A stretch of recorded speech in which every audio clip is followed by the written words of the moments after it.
యుద్ధంలో కర్రకి కర్ర, కత్తికి కత్తి అదే నడుస్తుంది. ఓ సర్ప్రైజ్ అటాక్ ద్వారా అదేదో స్పైడర్ వెబ్ అంటూ ఒక వ్యూహం పన్ని ఉక్రెయిన్ రష్యా లోపలికి 4000 కిలోమీటర్ల లోపల ఉన్నటువంటి చోటకి తన డ్రోన్స్ను పంపించి అక్కడ రష్యాకి సంబంధించిన యుద్ధ విమానాల్ని పేల్చేసింది. దాదాపు 50-60 వేల కోట్ల రూపాయలు నష్టం చేసింది.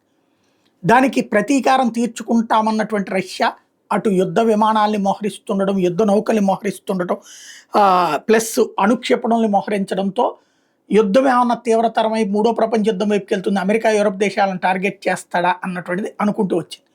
బట్ అదేం కాదు. ప్రస్తుతానికైతే ఉక్రెయిన్లోనే ఉన్నటువంటి ప్రదేశాల మీదకి ఒక్కసారిగా కొద్దిసేపటి క్రితం 400 డ్రోన్లు దగ్గరగా 150 క్షిపణులతో దాడులు చేసింది. ఉక్రెయిన్లో ఉన్నటువంటి కీలకమైనటువంటి ప్రదేశాలన్నీ భస్మీపటలం చేసింది, విధ్వంసం చేసింది. వాళ్ళ ఎయిర్ బేస్లు ఎప్పుడో నాశనం చేసింది, మిగిలి ఉన్నటువంటి వాటిని ఇప్పుడు ధ్వంసం చేసుకొచ్చింది. అదే సందర్భంలో అక్కడ ఉన్నటువంటి భవనాలని కూల్చివేత దగ్గర నుంచి విధ్వంసం సృష్టించి వదిలిపెట్టింది.